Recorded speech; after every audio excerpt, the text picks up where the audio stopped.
Hello friends, welcome to my kitchen. તો આજે હું તમારી સાથે શેર કરવાની છું પાણીપુરીની રેસિપી.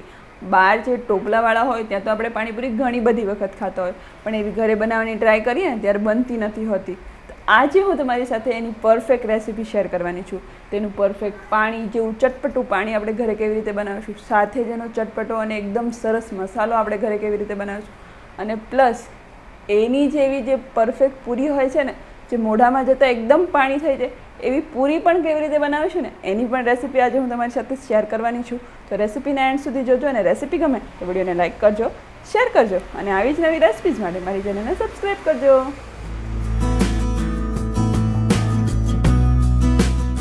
તો પાણીપુરીનું પાણી બનાવવા માટે સૌપ્રથમ આપણે પાણીપુરીનો મસાલો રેડી કરીશું. તો મસાલો રેડી કરવા માટે મેં અહીંયા લોઢી ગરમ થવા મૂકી દીધી. લોઢી આપણી હલકી ગરમ થઈ ગઈ, અથવા તો તમે કોઈ પણ પેન પણ લઈ શકો છો. તો અહીંયા 1 ટેબલ સ્પૂન જેટલું આખું જીરું લઈ લીધું છે. એને સરસ આપણે ગોલ્ડન બ્રાઉન કલર થાય, હલકો કલર ચેન્જ થાય ત્યાં સુધી, અને કરકરું થાય ત્યાં સુધી સરસ શેકી લેવાનું છે. પણ ગેસની ફ્લેમ લો રાખવાની છે, એટલે એ સરસ શેકાશે ને તો બળી જશે. તો આવી રીતે હળવા હાથે એને સરસ આપણે શેકી લીધું છે. તો આ સમયે બાકીના જે મસાલા છે એ આપણે એડ કરીશું. તો અહીંયા મેં 3 નાના ટુકડા તજના લીધા છે, 3 લવિંગ લીધા છે, અને 10થી 12 નંગ જેટલા કાળા મરી લીધા છે. તો હવે આ બધી જ વસ્તુને આપણે લોઢીની અંદર એડ કરીને સરસ શેકી લેવાની છે. આ સમયે આપણે ગેસની ફ્લેમ બંધ કરી દેવાની છે, અને કેમ કે આપણી લોઢી પહેલેથી જ ગરમ જ છે એટલે શેકાઈ જશે, હળવું કરકરું પણ થઈ જશે. તો બધી જ વસ્તુ સરસ શેકાઈ ગઈ. મેં 1 મિનિટ સુધી આવી રીતે એને બધી જ વસ્તુ એને સરસ શેકી લીધી છે. તો હવે એને થોડી વાર ઠંડુ થવા દઈશું. ઠંડુ થવા માટે એક ડીશમાં કાઢી લઈશું, અને ઠંડી થાય આ બધી જ વસ્તુ એટલે આપણે એને મિક્સર જારની અંદર એડ કરી દઈને સરસ એને એક પાવડર રેડી કરી લેવાનો છે. તો ઠંડુ થઈ ગયું એટલે આપણે મિક્સર જારની અંદર એડ કરી દઈશું, અને એની અંદર એડ કરીશું બાકીના મસાલા. તો મેં અહીંયા 1 ટીસ્પૂન જેટલો આમચૂર પાવડર એડ કરું છું, સાથે જ 1 ટીસ્પૂન જેટલો સંચળ પાવડર એડ કરી દઈશ, અને 1 ટીસ્પૂન જેટલું મીઠું એડ કરી દઈશું. હવે આ બધી જ વસ્તુઓને મિક્સર જારની અંદર સરસ પીસી લેવાનું છે, એકદમ સરસ પાવડર થઈ જાય ત્યાં સુધી. તો મેં બધી જ વસ્તુ એક સરખી પીસી લીધી છે, એકદમ પાવડર થઈ ગયો છે. તમે જો હું હમણાં તમને બતાવી દઈશ કે એક સરખો પાવડર થઈ ગયો છે. આ બધી જ વસ્તુ એક સરખી પીસાઈ ગઈ છે. તમે જોઈ શકો છો એક સરખો પાવડર થઈ ગયો છે, અને આપણો જે પાણીપુરીનો મસાલો છે ને એકદમ રેડી થઈ ગયો છે. તો પાણીપુરીનો મસાલો રેડી થઈ ગયો. તો પાણીપુરી માટે આપણે એની જે ચટણી બનાવવાની હોય છે એ રેડી કરી લઈએ. તો અહીંયા મેં 2 મુઠ્ઠી જેટલા પુદીનાના પાન લઈ લીધા છે. સરસ એને પહેલાં સાફ કરીને ધોઈ લીધા, અને સાથે જ 2 મુઠ્ઠી જેટલા ધાણા એડ કરી દીધા છે. એને પણ મેં સરસ ધોઈને લઈ લીધા છે. એમાં મેં દાંડલા પણ લઈ લીધા છે, એટલે ચટણીમાં બહુ જ સરસ ફ્લેવર આવે છે. અને 1 ઇંચ આદુનો ટુકડો અને 5 તીખા મરચાં, તમને જેટલી તીખાશ પસંદ હોય એ પ્રમાણે તમારે એડ કરવું. અને અહીંયા ખટાશ માટે મેં 2 ટીસ્પૂન જેટલો આંબલીનો પલ્પ લઈ લીધો છે. તમને જો વધારે ખાટું ભાવતું હોય તો તમે વધારે પણ લઈ શકો છો. અહીંયા મેં બરફના ટુકડા એડ કરી દઈશ, કારણ કે ચટણીનો કલર ખૂબ જ સરસ આવશે તેનાથી. અને સાથે જ થોડો લીંબુનો રસ, એટલે 1 નાની ચમચી જેટલો લીંબુનો રસ પણ એડ કરી દઈશું. તેનાથી પણ કલર બહુ જ સરસ આવે ચટણીનો.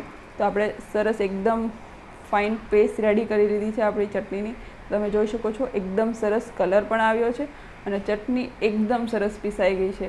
તો આ રીતની ચટણી પીસાઈ જાય એટલે બહુ જ સરસ પાણી પણ બનવાનું છે આપણું. તો જેટલી આપણે ચટણીની જરૂર છે એટલી અહીંયા એડ કરવાની, જેટલું પાણી આપણે બનાવવું છે એટલું. તો મેં અહીંયા થોડી ચટણી રવા દીધી છે. બાકીની બધી જ ચટણી હું અહીંયા પાણી બનાવવા માટે યુઝ કરી લઈશ. બાકી હું અહીંયા 1.5 લીટર જેટલું પાણી એડ કરી દીધું છે મેં તપેલીની અંદર, અને બધી જ વસ્તુ આપણે સરસ મિક્સ કરી લેવાની છે. હવે અહીંયા હું 3 ટીસ્પૂન જેટલું જે આપણે પાણીપુરી મસાલો બનાવ્યો છે એ અહીંયા હું એડ કરી રહી છું, અને બધું જ હવે સરસ આપણે મિક્સ કરી લઈશું. અને પાણીને આપણે થોડું ટેસ્ટ પણ કરી લેવાનું છે, જેથી કરીને આપણે કંઈ પણ વસ્તુ ઘટતી હોય તો એડ કરી શકાય. તો અહીંયા મને થોડું મીઠું ઓછું લાગે છે, કેમ કે આપણે પાણીના પ્રમાણનું મીઠું બિલકુલ નથી એડ કર્યું, અને ચટણીમાં પણ આપણે મીઠું નથી એડ કર્યું. તો હવે મીઠું સ્વાદ પ્રમાણે એડ કરીને બધી જ વસ્તુ સરસ મિક્સ કરી લેવાની છે. બધી જ વસ્તુ એકદમ સરસ મિક્સ કરી લીધા બાદ અહીંયા બધા જ ફ્લેવરને બધા જ ટેસ્ટને બેલેન્સ કરવા માટે એક નાનો ગોળનો ટુકડો લઈ લીધો છે મેં. એને સરસ ખમણી લીધો, કારણ કે જલ્દીથી ડિઝોલ્વ થઈ જાય, ઓગળી જાય. તો આવી રીતે ખમણીને એડ કરી દીધો છે. તો આનાથી આપણું પાણી બિલકુલ ગળ્યું નથી થવાનું, જસ્ટ બેલેન્સ, બધા સ્વાદ એકદમ સરસ બેલેન્સ થઈ જાય એના માટે આપણે અહીંયા એડ કર્યું છે. અને હવે ટેસ્ટ કરીશું ને તો બહુ જ ચટપટું અને બહુ જ ટેસ્ટી પાણી બન્યું છે. એકદમ જે ટોપલાવાળા બનાવતા હોય છે ને એવું જ આપણું પાણી બન્યું છે. તો એકદમ પરફેક્ટ પાણી બનાવી લીધા બાદ આપણે બનાવીશું આપણો પરફેક્ટ બટેટાનો મસાલો. તો અહીંયા જે છે મેં 1 કિલો જેટલા બટેટા લઈ લીધા છે, એને સરસ બાફીને એની છાલ કાઢી લીધી છે. તો હવે એને મેશરની મદદથી સરસ મેશ કરી લઈશું. તો બધા જ બટેટા એક સરખા મેશ કરી લીધા છે. તો અહીંયા જે બહાર જે આપણે ટોપલાવાળાને ખાતા હોય ને ત્યાં બહુ જ સરસ ચણા બહુ બધા ભરીને મસાલામાં એડ કરતા હોય, તો આપણે પણ મેં અહીંયા 1 કપ જેટલા બાફેલા ચણા લઈ લીધા છે. તો હવે આપણે એની અંદર એડ કરીશું બધા સ્પાઇસીસ, એટલે કે અડધી ટીસ્પૂન જેટલો લાલ મરચું, અડધી ટીસ્પૂન જેટલો ચાટ મસાલો, અડધી ટીસ્પૂન જેટલો પાણીપુરી મસાલો જે આપણે બનાવ્યો હતો એ, અને જે ચટણી મેં બચાવી હતી 1 ટીસ્પૂન જેટલી અહીંયા એડ કરી રહી છું. અને સાથે ઝીણા કટ કરેલા લીલા ધાણા. હવે અને સ્વાદને વધુ સરસ બનાવે, થોડો ખટાશ પડતો મસાલો હોય તો બહુ જ ટેસ્ટી લાગે છે. અને એટલા માટે મેં અહીંયા 1 નાની ચમચી જેટલો લીંબુનો રસ એડ કર્યો છે. તો આ બધી જ વસ્તુ આપણે સરસ હવે મિક્સ કરી લેવાની છે. તો આપણો મસાલો એકદમ પરફેક્ટ મેં મિક્સ કરી દીધો. તો મને થોડું મીઠું ઓછું લાગે છે અને થોડું મરચું ઓછું લાગ્યું, એટલે મેં બધું થોડું એડ કરી દીધું. તો આ બધી વસ્તુ તમે તમારા ટેસ્ટ પ્રમાણે ચાખીને એડ કરી શકો છો. તો હવે આ બધી વસ્તુ આપણે ફરી મિક્સ કરી લઈશું. તો એકદમ પરફેક્ટ જે ટોપલાવાળો મસાલો બનાવે છે એવો મસાલો પરફેક્ટ રેડી થઈ ગયો છે. તો મસાલા ઉપર થોડા લીલા ધાણા એડ કરી દઈશું. તો બહુ જ સરસ દેખાવ પણ આવશે અને ટેસ્ટ પણ બહુ જ સરસ આવવાનો છે.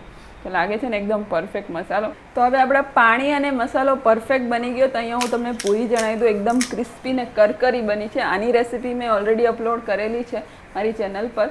તો બહુ જ સરસ પૂરી બને છે. એ રેસીપી જરૂરથી ફોલો કરજો. એકદમ ટોપલાવાળા જેવી પૂરી બનવાની છે અને મોઢામાં જતાં પાણી થઈ જશે એવી પૂરી બની છે. તો એ ઉપર આપેલા આઈ બટન પર મેં મૂકેલી છે, તો એ જરૂરથી જઈને વિઝિટ કરજો. બહુ જ પરફેક્ટ પૂરી બનવાની છે. તો હવે આપણે આપણી પાણીપુરી સર્વ કરી લઈએ, મસાલો ભરી લઈએ આપણી પૂરીની અંદર. અહીંયા મેં પાણીની અંદર જે થોડા લીલા ધાણા એડ કરી દીધા છે, જેનાથી બહુ જ સરસ ટેસ્ટ તો આવે છે અને લુક પણ બહુ સરસ આવે છે. તો મોઢામાં પાણી આવી જશે પૂરી જોતાં જ, કેમ કે આપણી પાણીપુરી બહુ જ ટેસ્ટી બની છે. આ રીતે બનાવેલી પાણીપુરી જો તમે ખાશો ને તો બહારની ટોપલાવાળી પાણીપુરી હું કહું છું ને ભૂલી જ જશો. તો રેસીપી જો ગમી હોય તો વિડીયોને લાઇક કરજો, શેર કરજો અને આવી જ નવી રેસિપીઝ માટે મારી ચેનલને સબસ્ક્રાઈબ જરૂરથી કરજો. Thank you for watching.